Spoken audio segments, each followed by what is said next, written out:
Hello friends, today we'll be reading Circumference and the First Round Table, a math adventure by Sydney Neuschwander, illustrated by Wayne Gihan.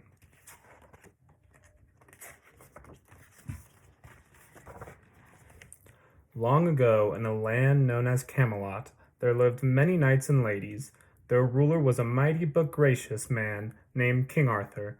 During many years of peace and good harvest, the people lived happily. The trouble began when they saw the army of their neighbors to the north gathering at the border. These people, known as the circumscribers, looked as if they might be preparing to make war. King Arthur called upon his bravest and most trusted knights to plan what to do.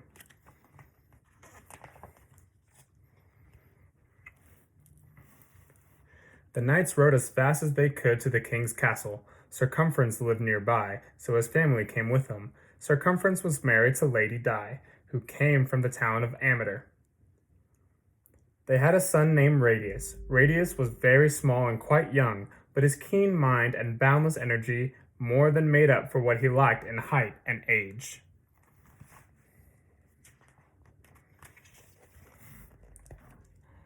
After the first day of meetings with all the king's knights, Circumference sat with Lady Di. "Ugh," he groaned, "my throat hurts. I have to shout to be heard at the other end of that long rectangular table. Everyone has to shout, and the king is very upset." "Why don't you fix that table?" suggested Lady Di.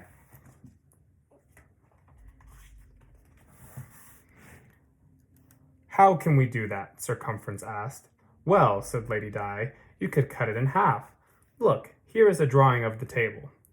It has 2 long sides and 2 short sides. If you cut it in half and put the 2 halves side by side, you will have a table with 4 equal sides."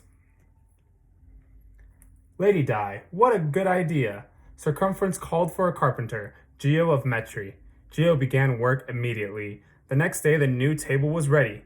Everyone commented on the wonderful square shape. However, another problem arose.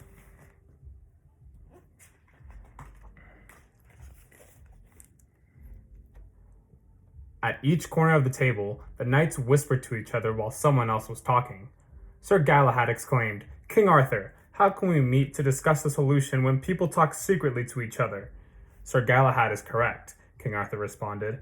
"We have come here to talk about defending our land against the circumscribers, not to talk in secrecy." After the meeting, King Arthur told Circumference a new table was needed. That night, Circumference told Lady Di about the problems with the square table. Lady Di thought a moment and then said, "What if we cut the square table diagonally? We could put the 2 halves together to make a diamond." She drew a diagram and said, "The king could sit at one end and you could sit at the opposite end. Everyone would be close enough to hear, but the knights would not be in any tight corners."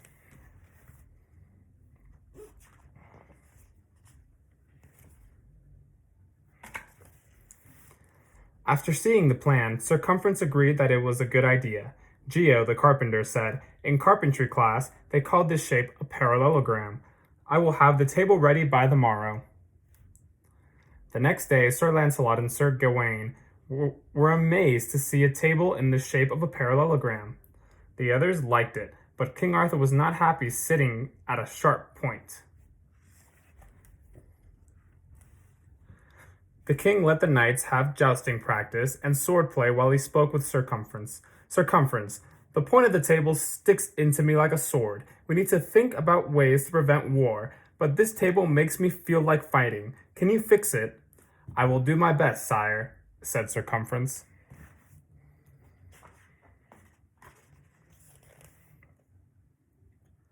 That afternoon he stood by the field and watched the other joust. It was a beautiful day, with blue skies and flags flapping in the breeze. Sir Gawain's flag was blue with a white cross, Sir Lancelot's flag was green with lions, and Sir Torre's flag was green with an eagle. The flags were all similar in shape. They were all triangles. "That's it," said Circumference, "a triangular table."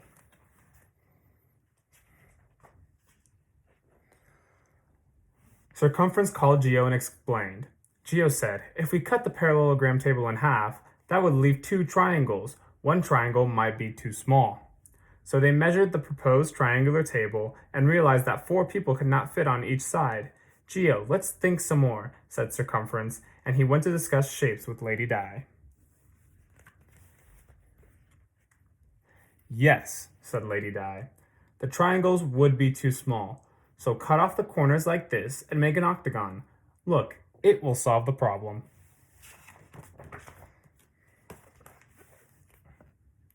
When the knights sat at the octagon table, each one wanted a side all to himself. 8 sides and 12 knights. Who would share a side with another? They agreed that the king should have a side to himself, because he was the leader. But that left 7 sides and 11 people. "Knights, let there be order," said King Arthur calmly. "We need to remember that we are here for the defense of our land. How can we talk at this table with its problem of corners and sides? Circumference, have the carpenter build a table shaped like an egg, and perhaps we will all behave more like a flock."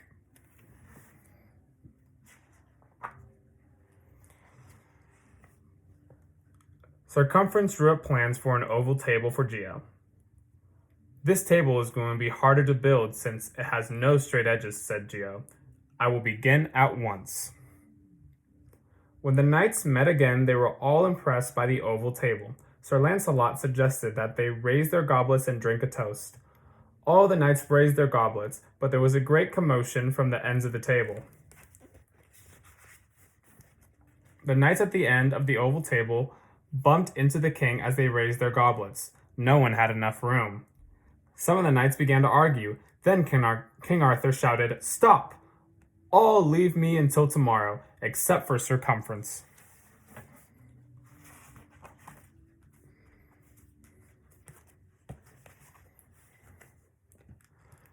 After talking to King Arthur, Circumference returned home discouraged once again. Radius piped up, "Father, when I have a problem and I cannot solve, I do something else for a while. Why don't we go for a ride?" That afternoon, Circumference, Radius, and Lady Di went riding. No one said much until Radius shouted, "Father, look! A tree has fallen over." "So it has," observed the knight.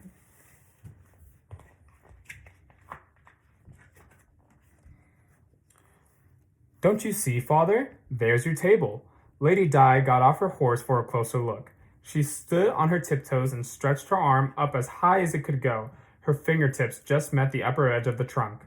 "It should be big enough," she said. "This part is as tall as I can reach, and the wood seems to be of good quality." Circumference summoned Geo to cut a cross section of the trunk to make it into a tabletop. "Leave the bark on the outside edge," he told Geo. "I like its rough feel." Geo and his helpers sawed through the huge tree trunk. Then they hoisted the heavy slab onto an ox cart, and off they went to Geo's workshop. Geo worked all night building the new table.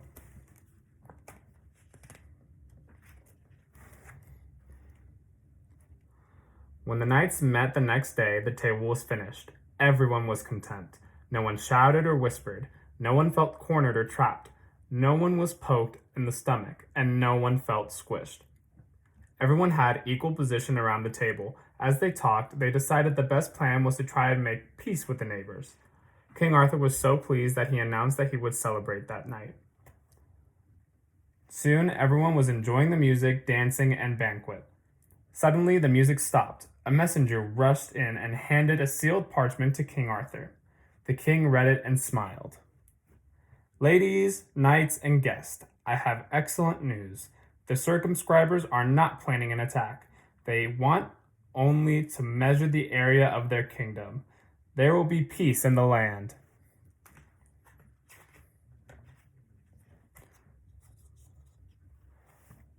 "Hooray!" everyone cheered, till the king held up his hand for silence.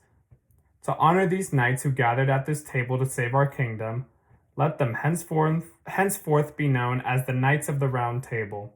Let us thank Circumference and Lady Di and their son Radius. They made this round table possible." Everyone cheered again.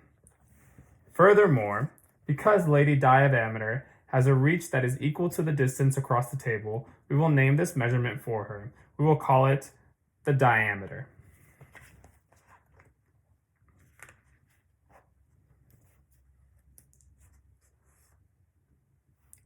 I am proud of Radius too, added King Arthur. Someday he will become a fine knight. He may be small, but he has tall ideas. Everyone nodded and clapped. Let us call this small measurement from the center of the circle to its edge the radius. Finally, let us not forget our clever circumference. Since it was his idea to leave the bark on the outside edge of our table, we will name the outside edge of any circle after him. Let us call it the circumference.